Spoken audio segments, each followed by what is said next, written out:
Alrighty, folks. So, got another question that comes up from time to time. Not so much a question as kind of just a challenge in our thinking about the expectations we put on our client base to conform to rules and regulations and what our client expectations are. We have a one sheeter that's a part of our application. You'll see it if you get that chip right to us and get that chip of all our stuff. And this one sheet is just titled Client Rights and Responsibilities. And so it's just like a 7-point little document. The client signs it, the leader doing intake signs it. And it's essentially trying to hit home this one point that while you're in our program, you do have rights. You have the right to appeal. You have the right to walk away from services. Nobody's keeping you there forcibly. But then we also, toward the last couple points, sort of let the client know that, hey, that you have some responsibilities as a client as well. And so as much as we do care about you and all the people that we serve, we have some expectations on your time here.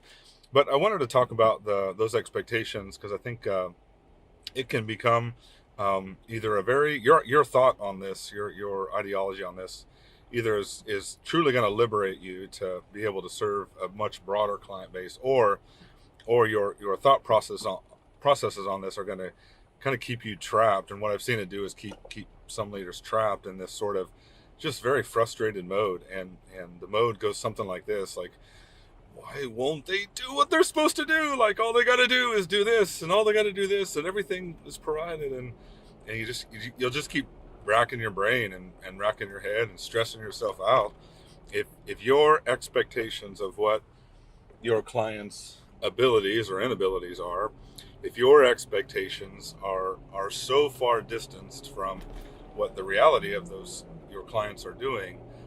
It can be an immense source of frustration for you and I think for your staff. So hear me out a little bit on this.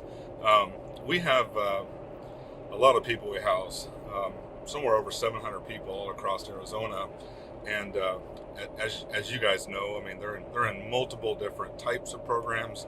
They're in many different levels of care and levels of acuity of need, and so we have some who are very low acuity, meaning that it's pretty easy. They're there. They just a few unfortunate things happened, and they're homeless, and they're gonna work, save a couple paychecks, and they're gonna be out, and they're really not there during the day. They're very what we would consider well behaved and high functioning, and they're doing good. But we've got all the way down to the other end of the spectrum where we've got some 11-year-olds who are there and have been grotesquely sexually abused for years and violated through human trafficking, and they just have no moral compass, no sense of what we would consider to be right and wrong, and are a constant source of need, like almost one-on-one staff need. And so you've got that diversity, and within that you've got your amazing, blessed frontline staff who are the ones there in the middle of the night when you aren't, or maybe you are that person, but they're the ones there on the weekends, and I mean, they're the third shifters, and they're the frontline staff that are caring for people when you're not there. And honestly, they're a lot of times folks ride this emotional tidal wave that brings them to your agency, and the first time they get cussed out and spit on or threatened and unappreciated, like it really tests their motives and their motivations. And so always though, what ends up coming from that is this: you have to have a disciplinary process. We've talked about that in other videos. You have to have systems of accountability, and you have to have limits. As an agency, you do have to have limits. I think the point we grapple with all the time is that if the limits are a very transient, movable target, it creates chaos and dissension within the group.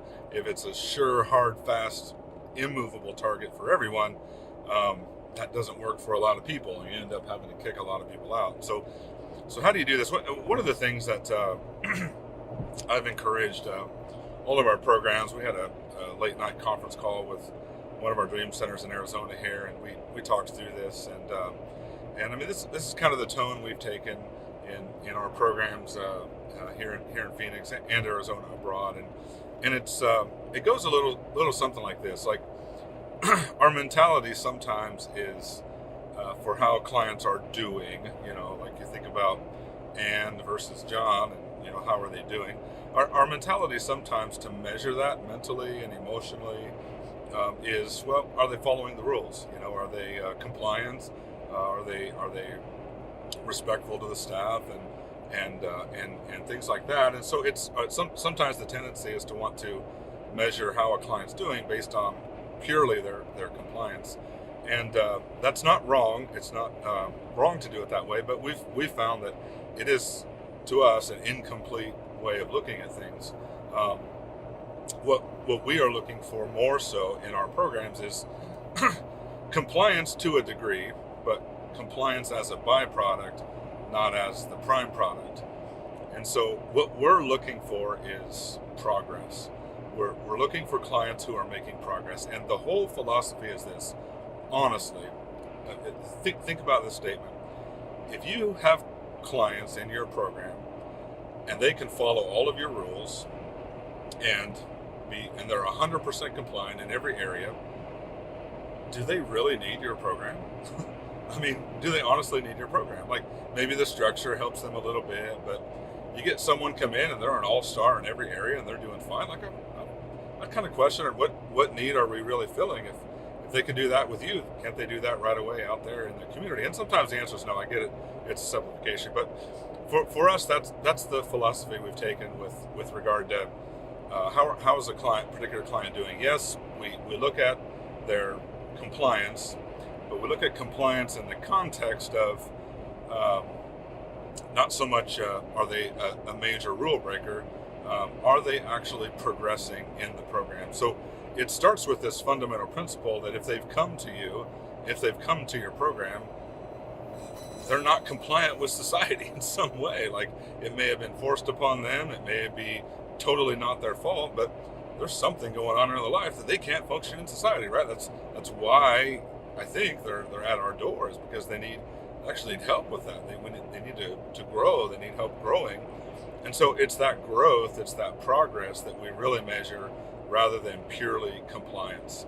I think for us, for one example, one of the examples that came up last night was there's this one particular client who she is breaking rules in certain areas, and so part of her non-compliance is keeping her from progressing up to different levels of the program. And so she's in level 1 or level 2 or something, and the next level she has much more freedom, days off, and a phone and different things like that. So we try to incentivize growth, but we're partially incentivizing it by penalizing for the non-compliance.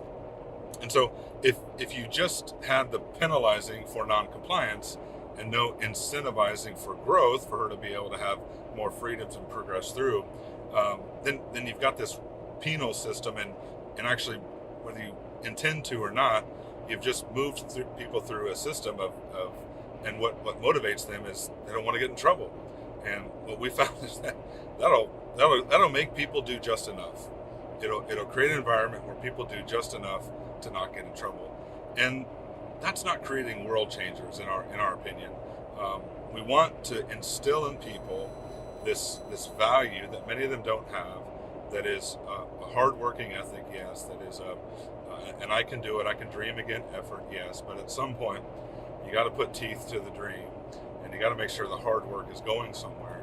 And I think that's our whole goal with measuring progress as the true indicator of that. Now, within reason. So let's say you've got someone, they're a consistent rule breaker, or rule bender, or they're consistent not doing that, but they're still moving up through the levels slowly at their own pace, but they're moving, they're showing progress.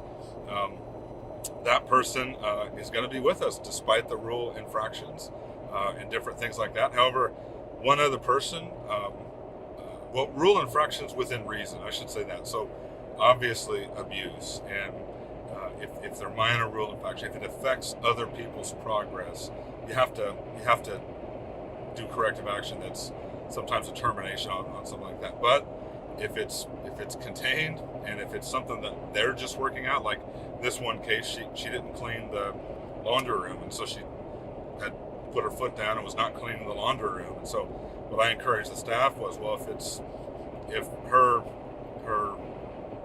non-compliance issue, as long as that's not costing the agency anything in the form of PR or it's not an eyesore, like the garbage is piling up or anything like that, then I think we work with her and we just continue to incentivize. You want to move to the next level? We want you to move to the next level. Like, we're going to get here. And so trying to instill that value of growth, of wanting to achieve by incentivizing growth, but also balancing it out with, you don't just look the other way. You really do corrective action. But the corrective action shouldn't be just this tone of maliciousness, not maliciousness, but this tone of, we're looking at you, we're watching you to see if you're going to break the rules. I mean, that's not what we're going for. That doesn't produce within a person the desire to want to grow on their own. Again, it produces someone who wants to do just enough not to get in trouble. And so that's kind of how we handle incentivizing behaviors, good behaviors, versus penalizing bad behaviors. Our long game is to build within people a desire to want to grow, and where that translates is in the workplace. 2 years, 3 years, 5 years, 10 years after they've left your facility, they want to go after that higher level job. They want to further their education because they know there's an incentive. Our entire society is built on that fundamental principle. But if we're graduating people out and all they've learned is, I'm going to do enough just not to get in trouble, you're probably going to see them again. Hope that's been helpful. God bless you guys. We'll talk to you next time.